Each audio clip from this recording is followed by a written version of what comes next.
Do you remember? The crowd was much larger than the police expected.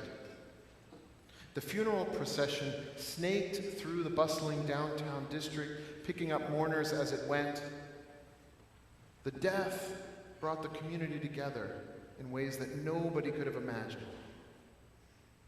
He was not the man some would have hoped for, but he was theirs, and they would mourn him however they saw fit, no matter what anyone said. The procession filed past a venerable old building, mostly like any other, albeit a little larger. The building had no beef with the mourners, their clothes, their way of speaking. The building never said their kids were too loud or too rowdy. The building never called them out for being lazy or shiftless or criminal. The building didn't seethe and heave with hate. The people inside the building, the people were another matter. They leaned out of their windows, out of their spaces, into the spaces and faces of the mourners.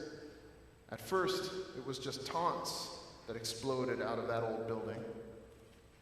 But then metal screws and bolts.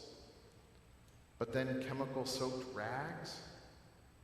But then buckets of water at a funeral procession. And so the building would be entered, and so the people inside the building would be confronted with pointed words and pointed fingers and bolts and bricks. With whatever the building had vomited out of its windows, it would all be returned. The mourners made certain that an equilibrium of anger would be maintained. But then something upset that equilibrium. The crowd was, after all, much larger than the police expected. And so the action and the reaction brought a police action. Not against the people in the building. The police came for the mourners. They led not with moral authority or even common decency, but with stick and club. Blood boiled, blood was spilled. One paper reported, men were flung down, women were dragged out by arms and shoulders and pushed headlong down the street. Inspector Adam Cross, supervising the police detail that day, instructed his men, club their brains out. Eyewitnesses reported police pursuing and attacking several people as they tried to escape, and at least 2 would claim that officers choked them in patrol cars. Another paper on the scene reported the words, "Lynch them, those animals, those dogs," could be heard from all sides. In the aftermath, after the mourners were arrested, after the mourners were booked, after the mourners were brought before the court, 93 in total, a judge lectured each defendant. He rebuked one, a wife and mother who lived at 420 Cherry Street. "You aren't allowed to riot in the street." And she, in turn, rebuked him right back. "We don't riot," she said to the judge. "But if all we did was weep at home, nobody would notice it. So we have to do something to help ourselves." You might assume that this is, perhaps, an account of Minneapolis in 2020, or Ferguson, Missouri, 2014, or Augusta in 1970. Good guesses. All wrong.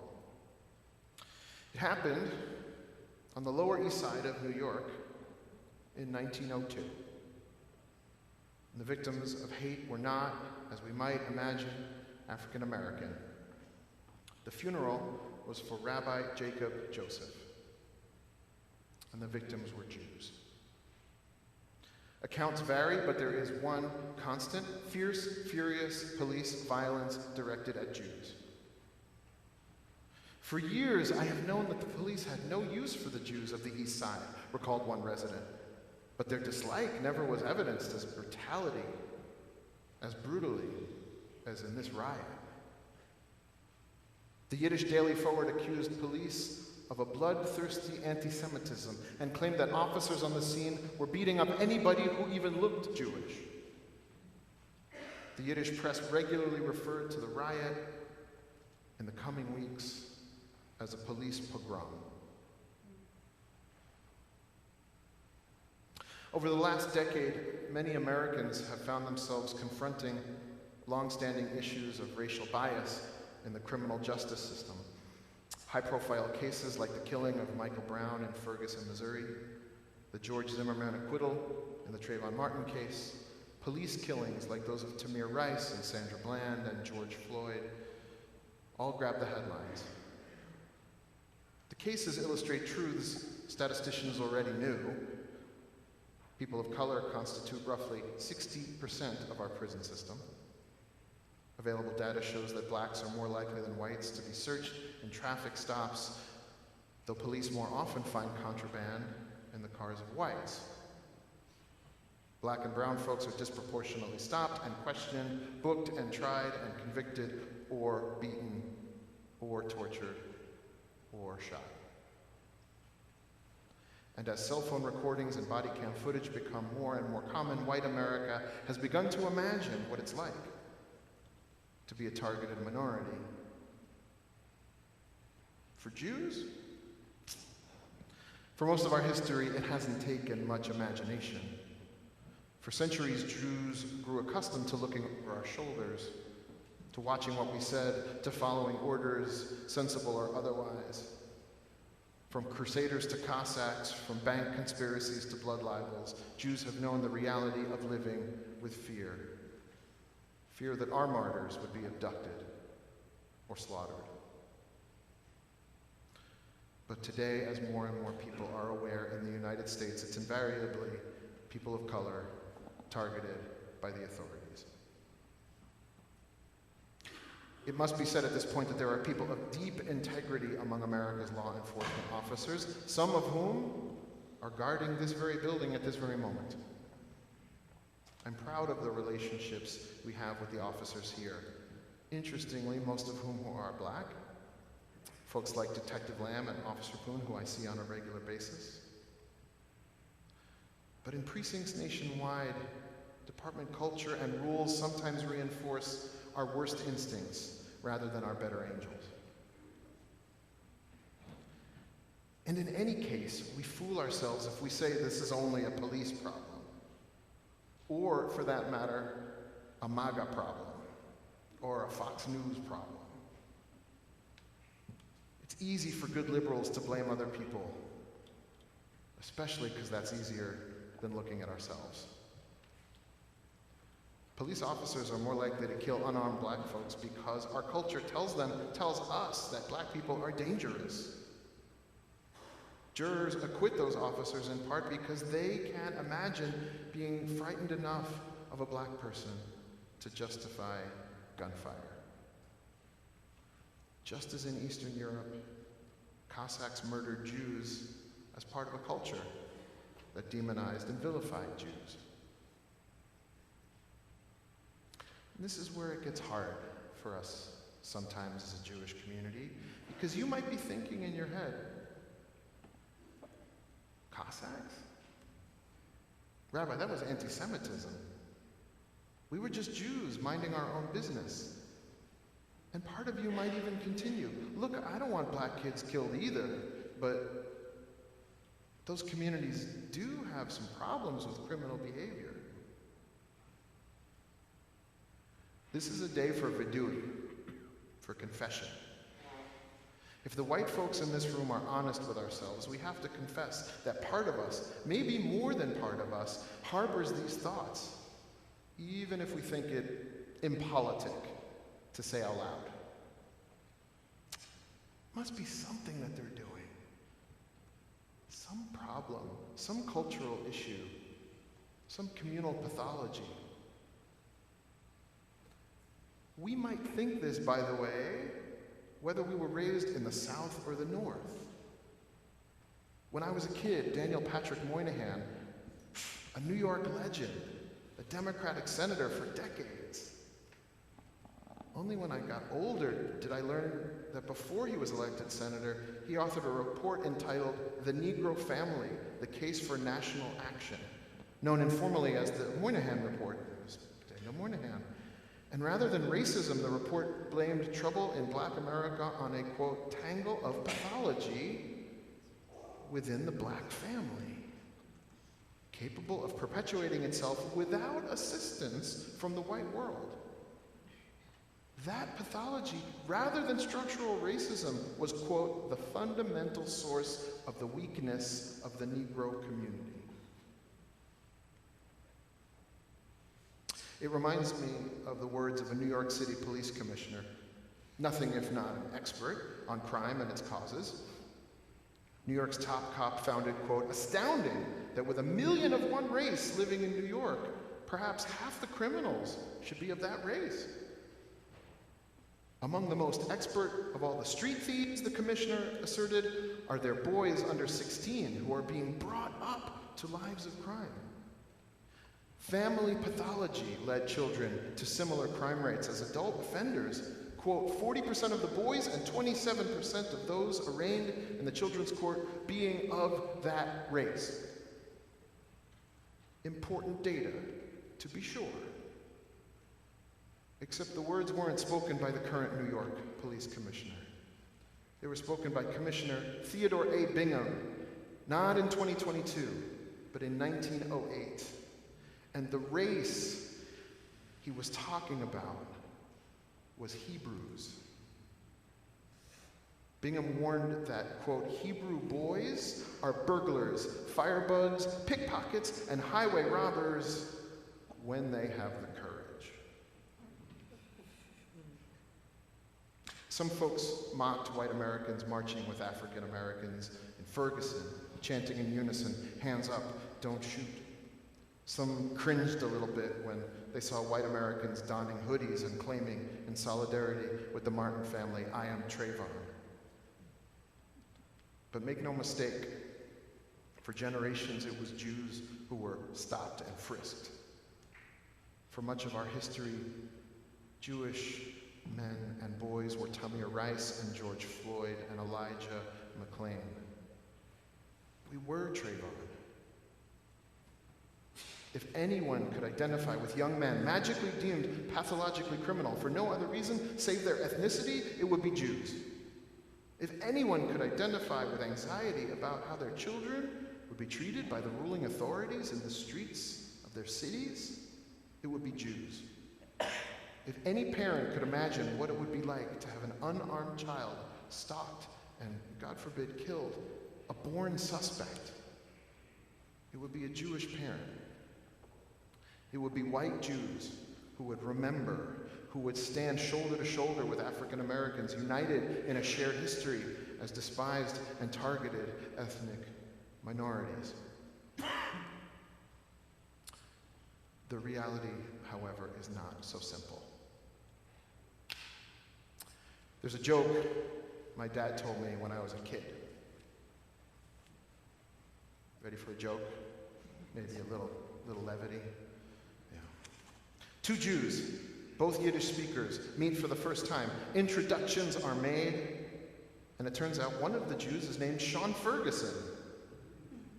Sean Ferguson, the first Jew asks. Wie kommt der Yid zu Sean Ferguson? It's like this, the second Jew says. My name was Moshka Rabinowitz. But to escape the Tsar's army, the more things change. To escape the Tsar's army, my papa told me to use a fake name, Yankel Katzenstein. That's not the punchline, but I practiced it over and over. Yankel Katzenstein, Yankel Katzenstein, Yankel Katzenstein. And so I sail off to America, and suddenly there I am, standing in line at Ellis Island, and getting more and more nervous all the time. And when it's finally my turn, I'm so flustered. I can't remember my new name. The immigration officer asks me what it is, and I can't think of it. Finally, I stammer, Oi, hab schon vergessen.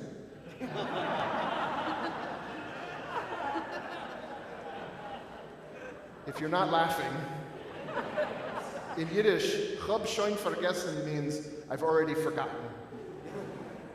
The man looks at me, stamps my paper, and says, "Welcome to America, Sean Ferguson."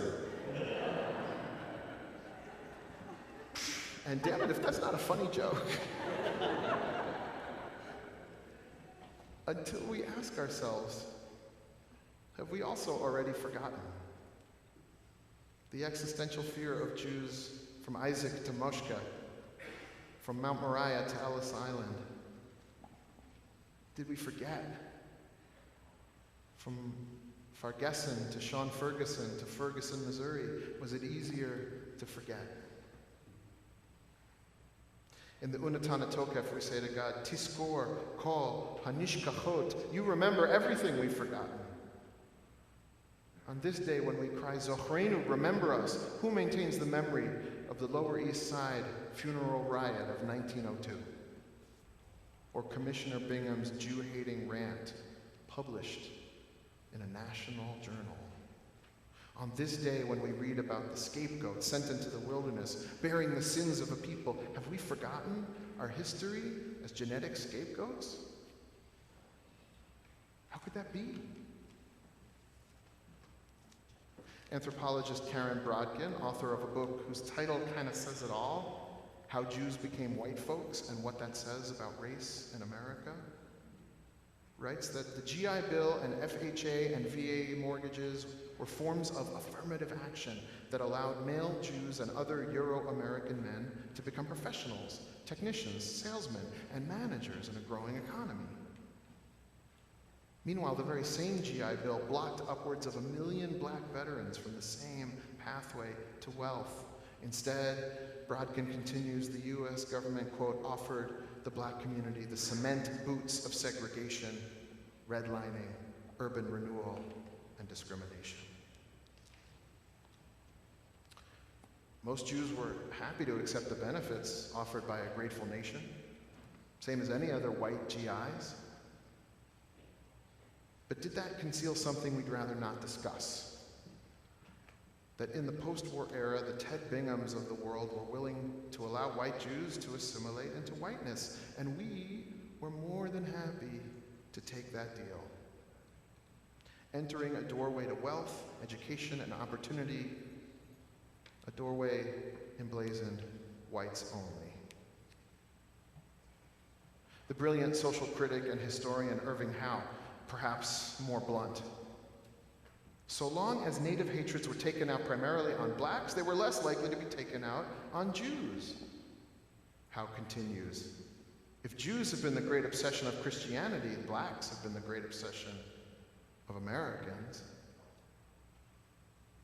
At this season of confession, it's time to confess, maybe we've been just fine with that arrangement.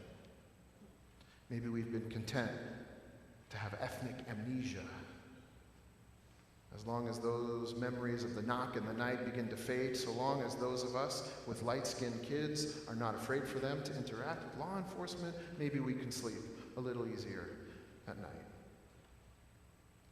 But of course, parents of black children don't sleep so soundly. The days of American police clubbing Jewish mourners in the streets are gone. White Jews get to be white.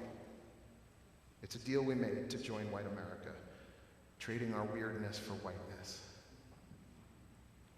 But that whiteness entices us to forget our tradition of defying Pharaoh, of walking with the poor and the sick, the widow and the orphan, the immigrant and the outsider. Forget all that. Whiteness serenades us. Just blend in. But in doing so, we forget where we've been and who we are. And you might be surprised, or maybe angry, that I'm not talking more about anti-Semitism in this sermon, especially since it's statistically on the rise, especially since the 2016 election. Those who march in the street chanting, "Jews will not replace us," recall the memory of those who attacked the Rabbi Joseph funeral and who did worse in Europe. They're terrifying, and we are foolish to ignore them, more so since the fatal attacks on synagogues in Poway and Pittsburgh. At the same time, the Department of Homeland Security is providing funding to protect synagogues like ours. Amazing CBH volunteers, Sherry Cornett and Ellen Mazer, are currently working with Greg to hopefully secure a Homeland Security grant, and I pray that we can share some good news about that in the coming weeks and months. Meanwhile, the current presidential administration recently appointed an ambassador-level head of the newly formed Office to Monitor and Combat Anti-Semitism. Now Atlanta's own Deborah Lipstadt. Depending on your politics, you might feel this development speaks to the integrity of the people involved. Surely it also speaks to our power. Simply put, Jews have more power than we did in 1902. And thank God for that. Elected officials, the ADL, Jewish federations, all quickly mobilized to fight Jew hatred when it rears its ugly head. We should not be ashamed of having power to get that response. But we should also acknowledge that the increase in Jewish power correlates with Jewish assimilation into whiteness. That whiteness helping to ensure our outrage will be heard and not ignored. When white Jews are attacked, we call the authorities. But when black folks are attacked, sometimes the perpetrators are the authorities.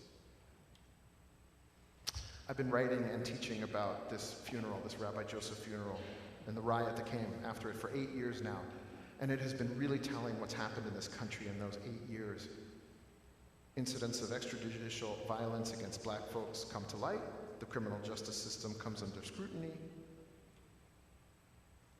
Finally, after George Floyd's murder, may his memory be for a blessing, it looked like we reached a turning point. It looked like this country would finally face its past and present. But the moment faded. The US government that created an office to monitor and combat anti-Semitism somehow didn't get around to inaugurating an office to monitor and combat anti-black racism. And the backlash, well, you know about the backlash. White parents outraged that their children might feel bad about American history, even if inconveniently that history happens to be true. After some real gains and real accomplishments in the area of racial equity, President Biden seems to be publicly backing away from the issue, spooked by the cynical anti-CRT crowd and chasing that coveted white working-class voter. After all, I don't have to tell a lot of you, there is an election coming up. As far as I know, and please tell me if I'm wrong, none of us here are running for office. We're not accountable to poll numbers. On Yom Kippur, we remember that we're accountable to something greater. We are accountable to emes, to the truth. The truth that while Jews fly to Poland and Germany to pay homage to our Jewish dead, it is this country that has inscribed a book of death filled with black names, pogroms, blood libels, ghettos, all American, all here. Was that lunch counter where grandmother was denied service? Was that oak a hanging tree? Is that the bridge where John Lewis was beaten? The vestibule where Amadou was murdered? Is that the playground where Tamir was shot? For white Jews, the land of refuge has become a land of opportunity.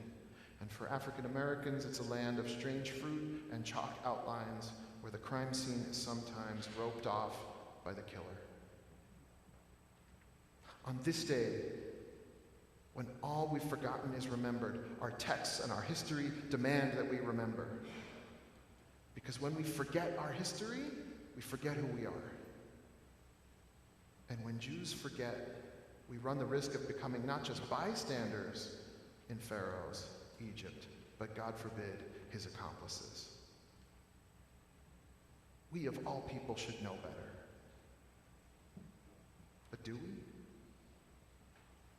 How is it that the black pastor of this church that we are in right now Reverend Angela Shepherd, could tell me while sitting in her office that when a Black Lives Matter sign was posted in front of the church, she got voicemails from neighbors, Jewish neighbors, complaining about the sign.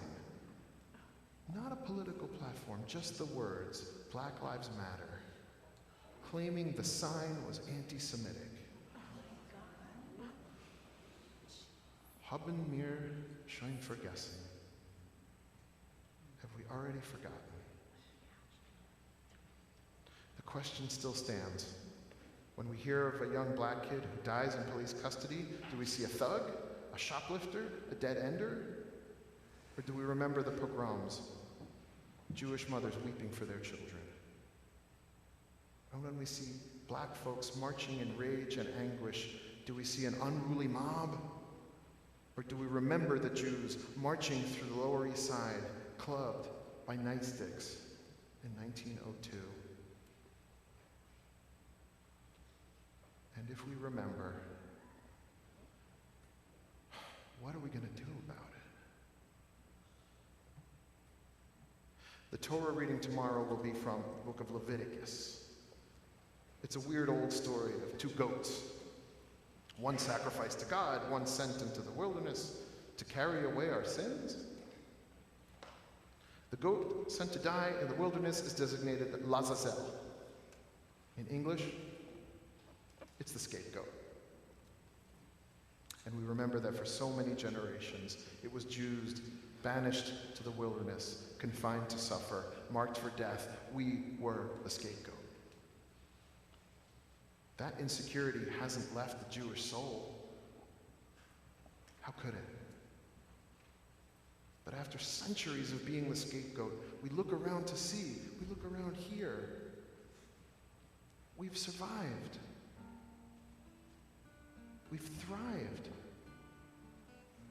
We are the living, embodied hope of our ancestors. Tonight we can say, we refuse to hoard that hope for ourselves. On this night, as the sun sits over Atlanta, as Cup Foods in Minneapolis locks up for the night, as the stars come out in Ferguson, the Jewish people, you and I, can hold out the hope of the liberated and say, no more scapegoats. No more. We can ask God, Zochrenu, remember us for life. Remember everyone for life. Help us remember who we were, who we are. A people of countless martyrs who fiercely safeguards life. A people overlooked who refuses to look away. A people steeped in suffering who refuses to tolerate suffering. A people tormented by injustice who pursues justice. Do you remember?